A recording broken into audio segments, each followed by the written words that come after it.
ដើម្បីឲ្យយើងដូចថាយើងចិត្តយើងវាមិនមានអ្នកខ្លាំងណានៅក្នុងធម៌ហ្នឹងលោកឲ្យដកបលាពីក្នុងចិត្តរបស់យើងភាសាធម៌លោកហៅវិវាទមូលហេតុដែលនាំឲ្យមិនមានអធិស្ឋ័យនាំឲ្យឆ្លោះគ្នាហ្នឹងណាមួយខាងឲ្យគុំទុកដកអានឹងចេញមួយអឺខាងហ្មងបានណាតិចយើងបានណាអាត្មាលោកtiênបានទៅមកពីឥណ្ឌាហ្នឹងមានមេរៀនមួយពីឥណ្ឌាគួរមួយគ្រូជននេះជនជាតិហ្នឹងថ្ងៃហ្នឹងឆ្លោះក្នុងប៉ាំងស្អែកថឹកតែមួយគ្នាអត់គុំគ្នាទេ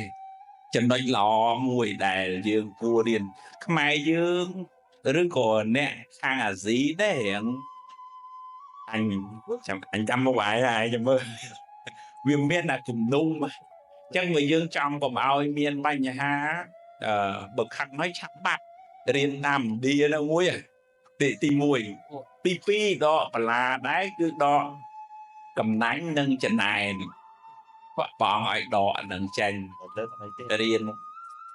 អូគេមានបុណ្យគេអូយអនុមោទនាទៅចឹងណាគេមានបុណ្យពីអតីតមកហើយបានគេរកស៊ីធុងចឹងយើងក៏អត់មានទៅទុំអស់អីទេអានឹងមួយទៀតយើងចេះកុំឲ្យមានអាការអួតក្អេងក្អាងណាឲ្យមើងងាយអានឹងរៀនដកចេញដែរមួយទៀតមួយចំណុចទៀតនោះអ្នកខ្លះចូលចិត្តលំគុណគេ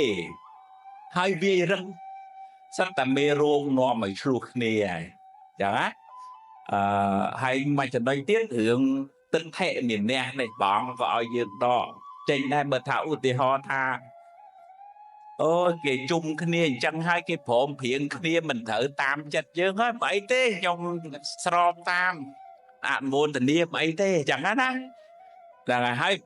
ត្រឡប់បញ្ចូលមកវិញនៅកាយកម្មប្រកបដោយមេត្តាចេះជួយគ្នាក្នុងសហគមន៍ហ្នឹងវិជ័យកម្មប្រកបដោយមេត្តានិយាយល្អដាក់គ្នាមនោកម្មប្រកបដោយមេត្តាគិតល្អរកគ្នាចេះចែកម្លែកចឹងណាដូចនៅស្រុកលោកទៀតនៅតាមស្រុកស្រែចំការអាត្មានៅពីក្មេងអីស្លមួយឆ្នាំអញ្ចឹងហុចទៅហុចមកលោកទៀតនៅជាប់លបងហ្នឹងដល់អញ្ចឹងទៅស្រឡាញ់គ្នាឲ្យស្មានៅផ្ទះជាប់លបងគ្នាអញ្ចឹងវាមានលឹះលួសមេឃទូទៅស្អីទូមកមកចាប់កំហុសនោះកាប់គ្នាងាប់ប៉ុន្តែថាញោមស្រីគាត់ផ្ដាំទៅកូនអើយរឿងតិចតួចដីមួយឆ្អាបហ្នឹងកុំនាំមានកម្មពៀយើងរស់នៅជាមួយគ្នាមួយជីវិតទៅយើងត្រូវយកចាញ់ឈ្នះរឿងបន្តិចតួចប៉ុណ្ណឹងទេអញ្ចឹងវាត្រឡប់មកវិញវានៅលើការស្គាល់ថាអ្វីដែលយើងគួរដកចេញដើម្បីឲ្យមានចិត្តអធ្យាស្រ័យអ្វីដែលគួរដាក់ចូលដើម្បីឲ្យចិត្តរបស់យើងបានល្អអញ្ចឹងពីព្រោះយើងនិយាយពាក្យថាអធ្យាស្រ័យមួយម៉ាត់ហ្នឹងវាស្រួលថាឯណាប៉ុន្តែដល់ពេលការអនុវត្តនោះវាត្រូវការដកអាភាពសៅមងបលាក្នុងចិត្តនឹងចេញទើបយើងមានចិត្តអធ្យាស្រ័យបានហើយបណ្ដុះចិត្តមេត្តាឲ្យច្រើនអញ្ចឹងណាអនុមោទនាមកពេលលើកប្រធានបទមួយតកតងរឿងឈឺចិត្តមានន័យថាចិត្តហ្នឹងវាឈឺចិត្តហ្នឹងវាមានមេរោគចិត្តវាមេរោគវាពិបាកដល់ម្ចាស់ចិត្តណែយើងនេះជួនកាលគេស្ដីឲ្យគេថាឲ្យជួនកាលរឿងរ៉ាវមិនល្អកើតឡើងទៅរស់ស៊ីខាទៅឬក៏ថាមានគ្រោះថ្នាក់ចោលលួចឬក៏ម៉ែឪឈឺអស់លុយអស់កាក់ច្រើនហើយអញ្ចឹងចាប់ផ្ដើមពិបាកហើយចាប់ផ្ដើមថាចិត្តហ្នឹងវាមិនស្រួលទៅរវើរវាយអញ្ចឹងធ្វើម៉េចកុំឲ្យចិត្តហ្នឹងវាឈឺវាតលែយើងកុំឲ្យឈឺដំបងហ្នឹងគឺត្រូវមានការពារខ្មែរយើងមានពាក្យមួយថាការពារប្រសើរជាងព្យាបាលបើនិយាយពីសុខភាពផ្លូវកាយវិញណាយើងហូបអាហារមានសុខ សុខភាពល្អអនាម័យល្អហូបអាហារល្មមហាត់ប្រាណដេកពួរនៅគ្រប់គ្រាន់ទៅសុខភាពយើងវាល្អចិត្តហ្នឹងក៏ចឹងដូចគ្នាដែរកុំខឹងពេកកុំមួម៉ៅពេកកុំចំណែនគេកុំឈ្នានេះគេកុំសូវនិយាយដើមគេកុំសូវតាមដានអារឿងគេអាក្រក់ហ្នឹងកុំសូវចាក់ចុចកុំសូវចង់ដឹងអារឿងអត់ប្រយោជន៍ហ្នឹងកុំសូវមើលអារឿងធ្វើឲ្យចិត្តហ្នឹងវាភ័យតក់ស្លុតហ្នឹងអាហ្នឹងវិធីសាស្ត្រការពារត្រូវតែរើសយកម្ហូបណាដែលល្អធ្វើឲ្យចិត្តសប្បាយសាច់គប់ជាមួយមនុស្សល្អអានសៀវភៅធម៌បើមើលក្នុង Facebook វិញមើលតែរឿងណាដែលនាំឲ្យសប្បាយចិត្តគុំឥឡូវ Facebook ឥឡូវហ្នឹងវាคล้ายទៅជាវាលចាក់សម្រាមហើយវាលចាក់សម្រាមហើយមានមេរោគឆ្លងទៀតមើលទៅអាអ្នកផុសក៏ក្តៅអាយើងអ្នកមើលនឹងក៏ក្តៅដែរអញ្ចឹងហើយនៅក្នុង Facebook ហ្នឹងក៏វាមានកំណប់ដែរកំណប់ពេចប៉ុន្តែវាច្រើនតែនៅនឹងកប់ដីនៅណាទៅមិនសូវមានអ្នកឃើញទេអញ្ចឹងវាទល់តែដើររើមើលកំណប់ពេចកុំសូវដើររើសសម្រាមច្រើនពេកអាហ្នឹងនិយាយពីរឿងវិធីសាស្ត្រការពារចិត្តកុំឲ្យឈឺប៉ុន្តែឧទាហរណ៍បើវាឈឺហើយអាហ្នឹងតតែមានថ្នាំព្យាបាលអាហ្នឹងដល់ពេលដែលត្រូវប្រឹក្សាយោបល់ជាមួយនឹងអ្នកដែលមានចំណេះជំនាញផ្នែកការអប់រំចិត្តនឹងជាប្រសង់ក្តីជាគ្រូពេទ្យចិត្តសាស្ត្រក្តីហើយស្ដាប់ពធទៅហើយស្វែងយល់អំពីការពិតនៃជីវិតហ្នឹងទៅជីវិតហ្នឹងវាមានពេលខ្លះបានវាមានពេលខ្លះមិនបានវាមានពេលខ្លះជួបវាមានពេលខ្លះព្រាត់វាមានពេលខ្លះគេសរសើរវាមានពេលខ្លះគេនិទាវាមានពេលខ្លះបានឡើងបនវាមានពេលខ្លះធ្លាក់បនមកវិញអញ្ចឹងទៅទទួលថាជីវិតហ្នឹងវិញអញ្ចឹងវាដូចថាយើងជិះតាមផ្លូវអញ្ចឹងបើកឡានអញ្ចឹងវាមានកន្លែងខ្លះផ្លូវខ្លះឡើងទូលផ្លូវខ្លះចុះផ្លូវខ្លះមានកលុកអីអញ្ចឹងទៅហើយយើងគិតថាប្រៀបធៀបនឹងខ្សែជីវិតរបស់យើងហ្នឹងវាមានអញ្ចឹងវាមានឡើងវាមានចុះហើយដល់ពេលមានបញ្ញាអញ្ចឹងយើងអត់សូវកើតទុកខ្លាំងទេឧទាហរណ៍បើយើងចិញ្ចឹមកូនយើងចង់ឲ្យវាល្អឲ្យបានប្រសើរខ្ពស់ប្រឹងអប់ពីលទ្ធភាពហើយបើយើងថឹងឲ្យជួយវាមិនបានអាហ្នឹងហើយបើយើងដេកកើតទុកទៅវាកើតទុកទាំងយើងអាកូននោះវានៅតែខូចដដែលមិនមែនថាមិនឲ្យខ្វល់ទេនៅតែខ្វល់អញ្ចឹងប៉ុន្តែថាត្រូវមានវិធីសាស្ត្រសម្រាលទុកពីចិត្តខ្លួនឯងកុំឲ្យចិត្តហ្នឹងវាឈឺពេកទីគេស្ដីគេបន្ទោសគេថារឿងរ៉ាវមិនល្អអីកើតឡើងក៏យើងអាចទទួលយកបានថាហ្នឹងហើយជីវិតវាអញ្ចឹងវាមានគ្រប់រសជាតិអញ្ចឹងកុំឲ្យឈឺចិត្តត្រូវការពារដំបូងហើយបើឈឺហើយត្រូវមានវិធីសាស្ត្រព្យាបាលជួបជាមួយនឹងអ្នកដែលមានជំនាញផ្នែកខាងអប់រំចិត្តហើយស្ដាប់ធម៌ចម្រើនបញ្ញាមានពេលធ្វើសមាធិអាហ្នឹងអាចជួយចិត្តហ្នឹងកុំឲ្យឈឺច្រើនអរគុណច្រើនតែដើម្បីបានសុខក្នុងជីវិតហ្នឹងវាត្រូវការទាំងសុខផ្លូវកាយត្រូវការទាំងសុខផ្លូវចិត្តបើកាយហ្នឹងវាមានលុយមានកាក់មានទ្រព្យសម្បត្តិអីល្មមសំរុះហើយប៉ុន្តែចិត្តហ្នឹងវាមួម៉ៅក្តៅក្រហាយស្មុគស្មាញហ្នឹងក៏វាមិនបានសុខដែរប៉ុន្តែផ្ទុយទៅវិញបើក្រពិបាកវេទនារហូតតែបាយហូបមិនបានកូនឈឺអត់មានលុយទៅពេទ្យក៏មិនដឹងរកសុខផ្លូវចិត្តមកកើតដែរអញ្ចឹងវាតលផ្សំគ្នារកលុយរកកាក់ផ្ទះសម្បែងលុយល្មមសម្រាប់រស់ហើយទន្ទឹមនឹងហ្នឹងត្រូវសន្សំនៅទ្រព្យសម្បត្តិខាងក្នុងជាជំរកខាងផ្លូវចិត្តវិញឧទាហរណ៍ថាមានចិត្តមេត្តាករុណាសន្តោសប្រោសប្រណីអត់ឱនយោគយល់មិនចំណែនមិនគុំមិនគួនទេគឺថាចិត្តនឹងត្រជាក់ល្អ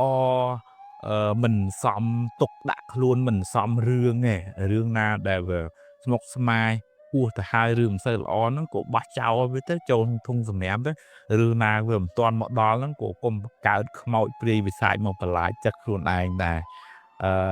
ហើយរៀនទទួលស្គាល់ការពិតក្នុងជីវិតហ្នឹងទៅរឿងល្អក្តីរឿងមិនល្អក្តីកើតឡើងក៏ព្រមទទួលដោះស្រាយទៅដោះឲ្យអស់ពីលទ្ធភាពដោះបានប៉ុណ្ណាយើងយកប៉ុណ្ណឹងទៅអាហ្នឹងយើងមានសេចក្តីសុខតាមផ្លូវចិត្តដែរមានបញ្ញាមានសតិស្មារតីតាមចិត្តហ្នឹងកុំឲ្យចិត្តហ្នឹងវារវើរវាយស្មុគស្មាញពេកចិត្តហ្នឹងវាឧបមាដូចថាសន្តិសុខនៅមុខផ្ទះហ្នឹងមុននឹងឲ្យភ្ញៀវចូលផ្ទះចូលក្នុងចិត្តរបស់យើងហ្នឹងឆែកមើលសិនភ្ញៀវនឹងវាខូចទេបើចង់មកលួចប្លន់ទេគឺថាសន្តិសុខការពារចិត្តហ្នឹងគឺស្មារតីហ្នឹងមើលចិត្តអ្នកភ្ញៀវមកហ្នឹងអាស្មុគស្មាញអាខឹងអាចំណែនអាស្អប់អាមួម៉ៅក្តៅក្រហាយហ្នឹងសិតតែភៀវខូច វាមកបន្លំខ្លួនធ្វើបាបចិត្តរបស់យើងអញ្ចឹងពេលអានឹងមកដេញវាចេញហើយបើភ្ញៀវល្អញញឹមរស់រេរាក់ទាក់ស្រឡាញ់រាប់អានអាណិតយោគយល់ជួយសង្គ្រោះអីស្ដាប់ធម៌ស្ដាប់អានមានបញ្ញាស្មារតីអីហ្នឹងប្រមូលភ្ញៀវល្អៗមកទុកក្នុងចិត្តខ្សែពុកមិត្តល្អទៅចិត្តរបស់យើងវាតិចតាមហ្នឹងអញ្ចឹងវាតតែមានសុខផ្លូវកាយផងសុខផ្លូវចិត្តផងទើបជីវិតហ្នឹងវាមិនសូវមានទុក្ខហើយបានសុខច្រើនបានតិចទាំងយើងបានតិចទាំងមនុស្សជុំវិញខ្លួនយើងអរគុណច្រើនខ្មែរយើងមានពាក្យមួយដែលគេឮញឹកញាប់សទ្ធាប៉ុន្តែឲ្យតែឮពាក្យសទ្ធាភាគច្រើនដឹងវាអស់លុយញាតិបងប្អូនកូនចៅមានសទ្ធាជ្រះថ្លាចូលរួមអញ្ចឹងទៅប៉ុន្តែពាក្យថាសទ្ធាហ្នឹងបើបកប្រែឲ្យត្រឹមត្រូវទៅមានន័យថាសេចក្តីជ្រះថ្លាឬក៏ថាការជឿជាក់អីចឹងទៅយើងច្បាស់លាស់បានយើងជឿជាក់យើងឃើញថាថ្លាបានយើង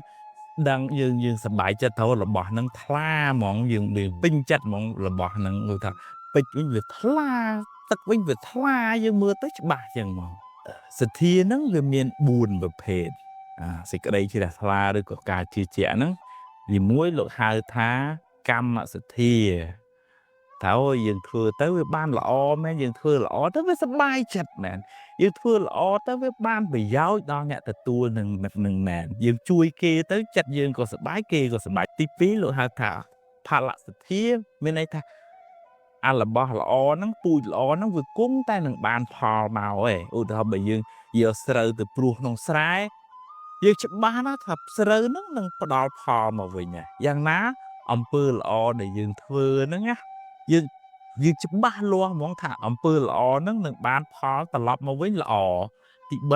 3កម្មសក្តាសទ្ធាប្រែថាសត្វលោកនេះប្រព្រឹត្តទៅតាមអំពើដែលខ្លួនបានធ្វើបើយើងធ្វើល្អទៅ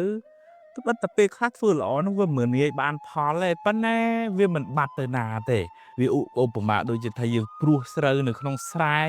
វាមិនមែនព្រួសថ្ងៃហ្នឹងស្រាប់តែស្អែកបានទេវាត្រូវការបើស្រូវស្រាល3ខែបើស្រូវធ្ងន់6ខែបើដាំស្វាយ3ឆ្នាំបានផលមកវិញអញ្ចឹងតើអំពើល្អហ្នឹងក៏អញ្ចឹងដែរហើយអំពើអាក្រក់ហ្នឹងយើងមើលទៅជួនកាលពេលខ្លះលួចគេវាបានមែនកុហកគេរស់ស៊ីមានឆាប់មែនប៉ុន្តែវាមិនអញ្ចឹងរហូតទេវាដល់ពេលណាមួយគេ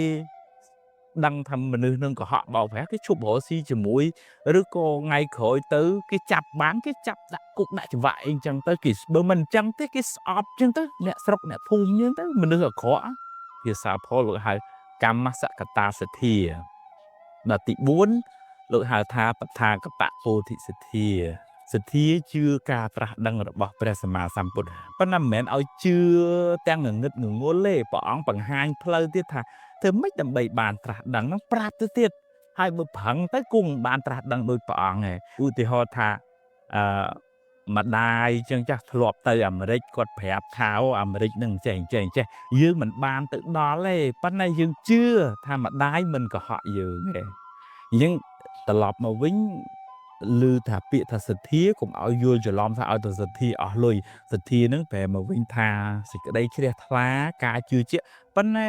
យើងដឹងច្បាស់យើងយល់ច្បាស់ហើយហ្នឹងយើងមានសទ្ធាថាឧទាហរណ៍ថាយើងជឿថាបើយើងប្រឹងរៀនទៅយើងនឹងប្រឡងជាប់ហើយនឹងមានការងារធ្វើអាហ្នឹងគ្រាន់តែឧបមាយ៉ាងណាសទ្ធានឹងជឿជាក់ក្នុងអំពើល្អដឹងថាអំពើល្អហ្នឹងនឹងផ្ដល់ផលល្អត្រឡប់មកវិញហើយអំពើអាក្រក់ពិតជាថ្ងៃណាមួយផ្ដល់ផលអាក្រក់ត្រឡប់មកវិញមានសទ្ធាជឿជាក់អញ្ចឹងនាំឲ្យយើង